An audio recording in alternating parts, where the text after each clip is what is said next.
Hi, it's me, Jacqueline. Welcome to my channel. If you are new to the channel, then please subscribe to my channel and join me at Patreon. Link in the description. I was looking so much like a girl it was scary.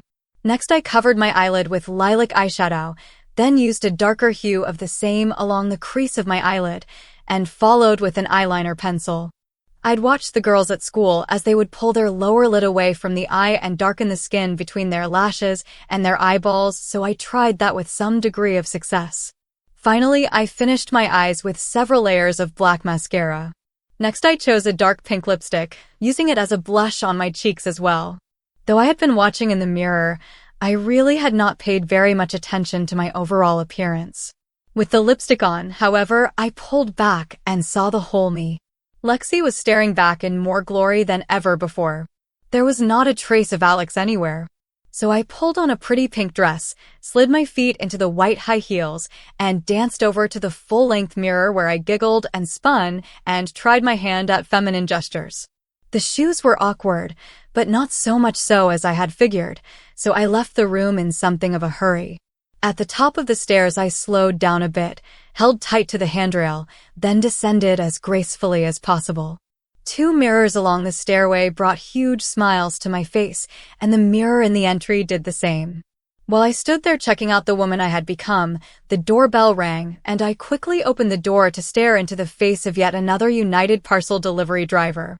2 packages for Alexis Montgomery. Thank you, I managed in my most feminine voice, taking both boxes from his outstretched hands. As I started to shut the door, he asked, Alexis, huh? I thought I knew the whole family, but I don't remember ever delivering anything for you before. Well, maybe you should start waiting for somebody to come to the door instead of just leaving things on the porch. I didn't wait for a response. I just closed the door in disbelief that I had been hit on by a guy. Then I realized that I had flirted in response. I felt myself blush, then muttered, what the hell, and sat again on the sofa where I opened the last 2 boxes. Inside the first were false eyelashes, press-on fingernails in several styles, 5 bottles of nail polish, a tube of fingernail glue, a few inexpensive rings, earrings and necklaces, a woman's wristwatch, and a few bracelets. The last box contained women's antiperspirant, perfume, and a pair of tweezers, along with instructions for plucking eyebrows. The last bottle in the box was a type of hair remover which, the note said, would strip me down to my slick nothings. About then, I came out of my fantasy world with the very familiar sound of the trash truck stopping momentarily in front of our house. I peeked outside in time to see the trash barrel raised up and emptied. Immediately, panic set in. Mom and Dad's hard and fast rule was that the empty trash barrel had to be taken to the backyard within 15 minutes or else. I never wanted to find out what or else meant and had always hurried out to retrieve the empty container. Now, even though they were 3,000 miles away, I knew they would know if I just left it there. I'd just have to strip down to being Alex for a few minutes, and even found myself reaching for the wig, but the image in the mirror came to mind, and then the exchange with the UPS driver, so I decided to give it a shot. I hurried out the back door, making sure it would not lock behind me, then hustled out the gate and down the driveway. Once my hand was on the barrel and I tipped it for pulling, a car shot in the driveway. Hey, is Alex home? Oh my gosh. Before I even turned, I recognized David's voice. My best friend in the whole wide world was not 5 feet from me, and I was dressed like a girl. To just run to the backyard would be rude, and I'd have to explain it later. To turn and face him would give away much more info than I wanted to do right at that moment, and I didn't think my feminine voice was quite good enough to fool an old buddy. Sad truth was that I couldn't think of any way out. So I took the biggest gamble of my life.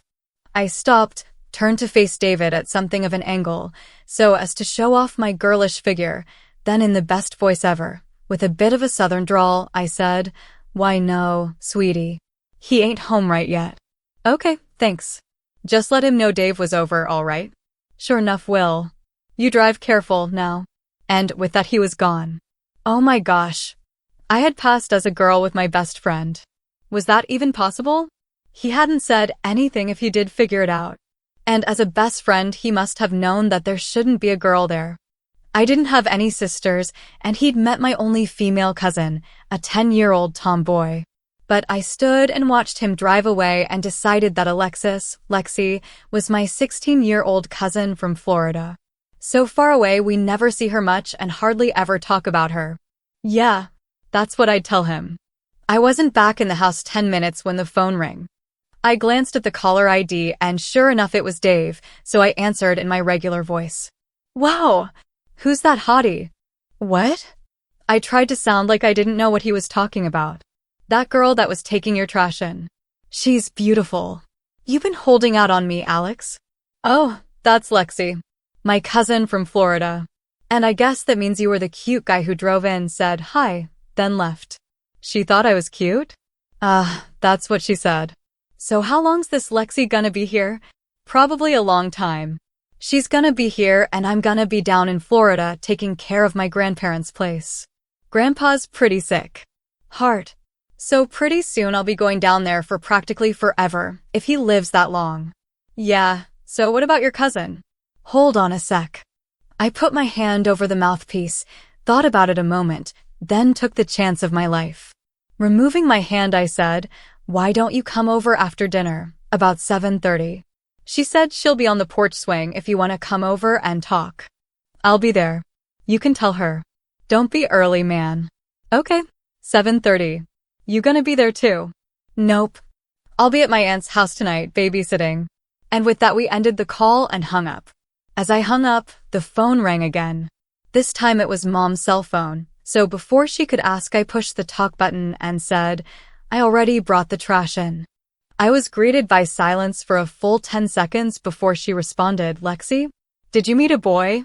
Mom, I whined. What are you saying? Whatever. Thank you for remembering the trash barrel. And be careful. You're not exactly used to being a girl, and I don't want my new daughter getting hurt. Mom, don't worry. I'm fine. And what makes you think I'd have anything to do with guys anyway? It's just. It was something in your voice. Just. Oh, never mind. But pay attention to your aunt tomorrow night. I agreed to do just that, then hung up and let out a long sigh. I looked at the clock on the mantel, then picked up the 2 newest boxes and climbed the stairs one more time, noticing that my leg muscles were feeling the pain of high heels. 3 hours till David gets here. I stripped down to my bare nothings, then read the instructions for the hair remover as I walked to the bathroom. I smeared the foul-smelling slime all over my body, practically gagging from the stench, let it sit and work its magic about 5 minutes, then jumped in the shower. Almost every hair from my arms and torso swirled down the drain, leaving me with soft, tender skin everywhere except my face. On that I shaved for the 2nd time that day. I dried off, then sat naked on the stool in front of Mom's magnifying mirror, which I borrowed for the time being, and made my first attempt at shaping my eyebrows. Ouch! One by one I tweezed the long hairs, just as the instructions suggested. After nearly 30 minutes of self-inflicted pain, I was satisfied that only young hairs remained, so I decided on an arch that I thought would look nice and began removing the younger hairs so as to create the arch I wanted. I glanced at the small-faced gold watch that Mom had included in my transformation packages and realized that time was moving just a little bit too fast. Nearly 6 o'clock and I was still naked. I pulled on some pink satin panties, then used adhesive to attach the breast forms. I held them in place a few minutes till the glue dried, then stood to admire my new shape. It was so different to feel their weight on my chest. It was so different to reach for something and find that one or the other of my breasts was in the way.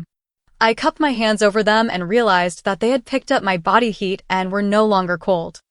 I felt a smile race across my face as I reached for the same bra I'd been wearing all afternoon. But tonight would be different. I put on a half slip and a blue skirt, then did my makeup. I chose darker shades that earlier, hoping for an evening look, then finished it off with a sweater blouse that Mom had picked out to go perfect with that skirt. I chose some dangling gold earrings, a complimentary gold chain, placed my watch on my wrist, then slid my feet into sandals with 1-inch heels. I had about an hour remaining, so I hurried downstairs, ate half a sandwich to tide me over till David had gone, then started gluing on my acrylic nails. I finished with about 5 minutes to spare, So I checked myself in the mirror, brushed my wig quickly, freshened my lipstick, then turned out most of the lights and went to the front porch swing where I waited for my very first date as a girl, if you could call it a date. As usual, David was about 10 minutes late, giving me some time to think about the new direction my life was going. I liked it.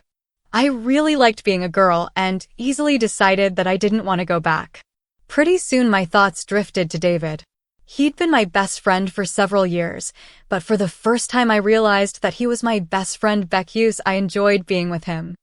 I guess that even as a guy I was attracted to him, but never would have made the move. Now I could. Now I knew that I liked David as something more than just a friend. But my true gender could be a serious problem if he suddenly became interested in the new me. And then I realized that my mind was focused on a plan of seduction.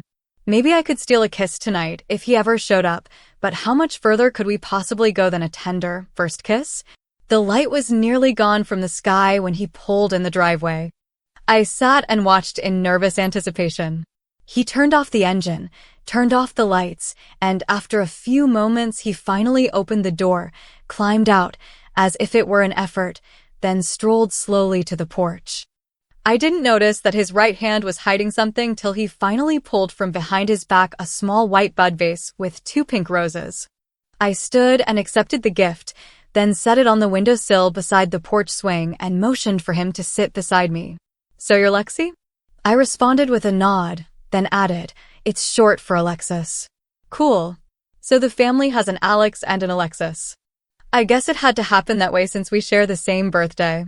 Only he's about an hour older than me. I don't know if that was smart of me or not, but I figured that way I would remember when Lexi was born. Then it dawned on me. Lexi really was born on Alex's birthday. Alex says you might be here for a while? Yeah. We're trading places, sorta. I'm here to house sit while his family is in Florida, and he's going down there in a day or 2 to take care of Grandpa. He can do the heavy work that I wouldn't be able to handle. I'll bet you could if you tried. David's voice was soft and caring, totally different from anything I'd ever heard from him before. And even encouraging. At first that made me unsure of myself. Could I trust him? Where was the joking, insulting, teasing teenaged guy I'd grown up with? Yeah, maybe. But they really didn't give me a choice. Now I guess I need to enroll in school in the next few weeks if things don't get better in Florida really fast. Do you like school? Yeah, I guess I do. I was sounding all philosophical and dreamy, just staring out at the stars as they winked on above the horizon. Then, out of the blue, I pointed to a really bright Venus and asked, "Do you know what that bright star is over there?" "It's so bright it must be on fire." "Saturn, I think." Way to go, David. I almost laughed at his not knowing. If I were Alex right now I'd call him stupid and tease him relentlessly. Then he pulled it all back together, giving himself a really romantic way out and reminding me that I was not Alex anymore and never would be again. That's the planet with the rings, and I'm thinking how much I'd like to be sitting up there on those rings with you, our feet dangling off the edge into the emptiness of the universe. I'd put my arm around your shoulders, like this, and pull you closer so I wouldn't have to worry about you falling off and getting away from me. And ever so gently his big, strong arm pulled me closer to his side where I really did feel safe. Please subscribe for the next part and visit my Patreon page for early access.